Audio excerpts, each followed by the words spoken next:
तो बच्चों आज हम देखेंगे पूर्ण तरंग दृश्यकारी। कहने का मतलब जो आप लोग डेली लाइफ में यूज करते हैं, जो चार्जर आपका है वो चार्जर क्या कार्य करता है। हमारे घरों में तो जो लाइट आती है वो वो एसी आती है। एसी माने अल्टरनेटिंग करंट, जिसे हम लोग कहते हैं कि प्रत्यावर्ती धारा। अब जो प्रत्यावर्ती धारा यदि आती है, उस प्रत्यावर्ती धारा के द्वारा हम डायरेक्ट यदि मोबाइल को, बैटरी को यदि चार्ज करें तो डायरेक्ट चार्ज नहीं होगा। आप देख रहे होंगे कि यहाँ पे एक चार्जर दिखाई दे रहा है, ठीक है। चार्जर का कार्य क्या होता है? चार्जर ये काम करता है कि जो हमारे घर में आने वाली जो प्रत्यावर्ती धारा होती है, जिसे हम कहते हैं एसी अल्टरनेटिंग करंट, उसको क्या करता है? डिस्ट धारा में बदल देता है। डिस्ट धारा माने डायरेक्ट करंट में बदल देता है।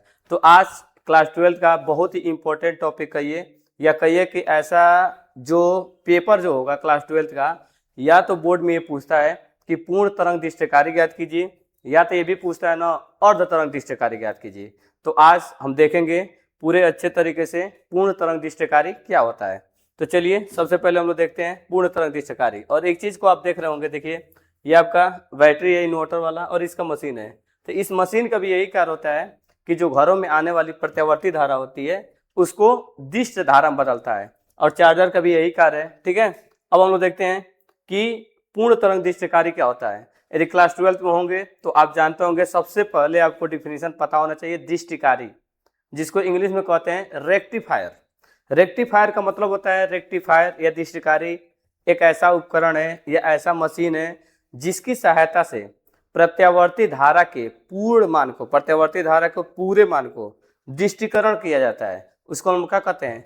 आप लोग कहते हैं दृष्टिकारी, ठीक। अब हम पढ़ते हैं पूर्ण तरंग दृश्यकारी क्या होता है। तो जैसा कि हम शुरू में ही बता दिए थे आपको कि पूर्ण तरंग दृश्यकारी एक ऐसा दृश्यकारी होता है, या एक ऐसा उपकरण होता है जिसकी सहायता से जो प्रत्यावर्ती धारा होता है उसके संपूर्ण चक्र को डीसी मतलब कि डायरेक्ट करंट में बदला जाता है। इसका यही मतलब होता है। और आप देख सकते हैं इसका एग्जाम्पल दिखाया गया है कि चार्जर है, और इधर आप देख सकते हैं कि ये चार्जर का एग्जाम्पल है, और यहाँ पर दिखाया गया है आपको कैसे यूज किया जाता है। दृष्टिकारी में क्या होता है, माने रेक्टिफायर में क्या होता है?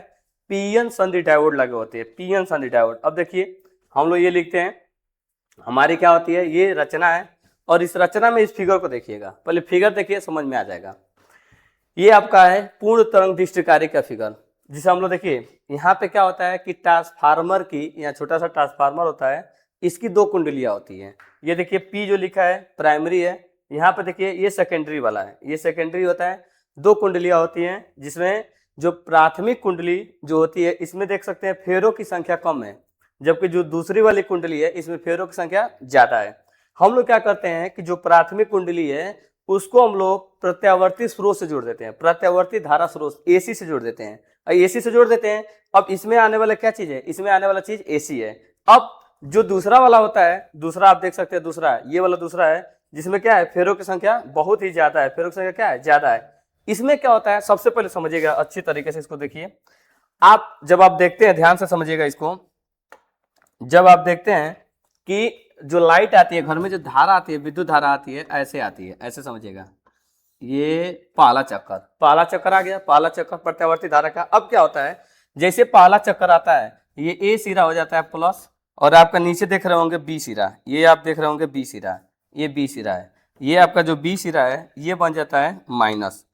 समझिए ध्यान से, एक हो गया आपका प्लस, दूसरा हो गया माइनस, ये तो बन चुका है प्लस। अब देखिए इसमें क्या होता है कि दो डायोड लगे होते हैं। पूर्ण तरंग दृश्यकारी में दो डायोड है। पहला आपको डायोड देख रहे होंगे ये D1 लगा हुआ है, पहला डायोड, और यहाँ देख रहे होंगे आपका डायोड D2 लगा है।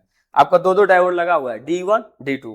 पहली बार में क्या होता है कि जब ये प्लस होता है तो ध्यान दीजिएगा, P वाला प्लस से जुड़ गया, N वाला किससे आकर जुड़ेगा? N वाला सीधे आकर जुड़ेगा माइनस से। N वाला किससे जुड़ा? माइनस से।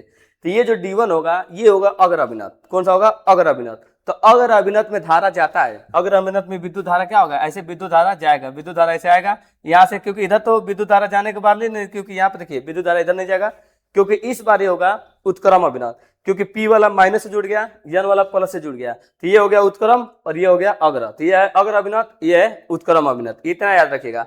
तो उत्क्रम अभिनत में विद्युत धारा नहीं जाता है, तो ये विद्युत धारा जो आएगा ऐसे होते हुए इस तरह से चला जाएगा। तो यहाँ पे लगा होता है लोड प्रतिरोध, लोड प्रतिरोध में विद्युत धारा जाएगा। तो पहले चक्र में ध्यान दीजिएगा, पहले चक्र में ये विद्युत धारा चला गया, ये आपका है एसी, ये आपका है एसी, और ये आप बना रहे हैं डीसी, ठीक। ये एसी आपका है और ये डीसी है। अगले आधे चक्र में देखिएगा, अगले आधे चक्र में उल्टा हो जाता है, क्योंकि अगले आधे चक्र में आप जानते होंगे कि जो प्रत्यावर्ती धारा है उसकी दिशा बदलेगी, इस तरह जाएगा। अगले आधे चक्र में प्रत्यावर्ती धारा की दिशा बदलेगी, तो जैसे बदलती है तो ये वाला बन जाता है प्लस और ये वाला बन जाता है माइनस। अब ध्यान दीजिए, ये वाला पी वाला प्लस से जुड़ गया, एन वाला माइनस से जुड़ गया, ये बन गया अग्र अभिनत और ऊपर वाला होगा उत्क्रम अभिनत। तो ये बन गया अग्र अभिनत, ऊपर वाला उत्क्रम अभिनत। अब इस बार इसमें धारा जाएगा, इसमें धारा जाता है, धारा जाएगा और इसमें लोड प्रतिरोध होकर धारा चला जाएगा, लेकिन इसमें धारा नहीं जाएगा। तो इस प्रकार हम देख सकते हैं दोनों फायदों में, दोनों तरीकों में, दोनों ही तरीकों में, यदि ये प्लस हो रहा है नीचे वाला माइनस, नीचे वाला प्लस हो रहा है तो ऊपर वाला माइनस, दोनों कंडीशन में हमको ये जो लोड प्रतिरोध है इसमें धारा प्राप्त होता है। तो इस प्रकार हम लोग क्या कर सकते हैं, जो प्रत्यावर्ती धारा है उसको हम लोग क्या कर सकते हैं, प्रत्यावर्ती धारा को हम लोग दिष्ट धारा में, पूरा दिष्ट धारा में बदल सकते हैं। आप देख सकते हैं बोर्ड में दिया आता है तो फिगर ये बनाइएगा, बाकी रचना में जैसे बोले आप लिख सकते हैं। और इसमें देख लीजिएगा पूर्ण तरंग दिष्ट कार्य का, जैसे इधर दिखाया आपको, ये भी वही फिगर है। इसमें कार्यविधि में आपको समझेबे किया है कि कैसे कार्य करता है। एक वाला क्या होता था, पहले प्लस हो जाता है, डायोड D1 प्लस हो जाता है, फिर जो डायोड D2 होता है वो माइनस हो जाता है। मतलब कि कहते हैं पहले डायोड जो D1 है वो होता है अग्र अभिनत और जो डायोड D2 होता है वो होता है उत्क्रम अभिनत। यहाँ पे ऐसे दिखाया गया है। और पूरा तरीके से बोर्ड में ये फिक्स है कि आता है, या तो आएगा आपका अर्ध तरंग दृश्यकारी या तो आएगा पूर्ण तरंग दृश्यकारी, दोनों में से कोई आता है। आपको लिखना होगा कि पहले बार पूर्ण तरंग दृश्यकारी किसे कहते हैं, फिर उसकी रचना लिखना होगा, फिर उसकी कार्यविधि लिख सकते हैं। तो इस प्रकार ये आपको बोर्ड में या तो 3 नंबर देगा और इसके साथ यदि न्यूमेरिकल भी आ जाता है तो ये बोर्ड में आपको पूरे के पूरे 5 नंबर देके जाएगा।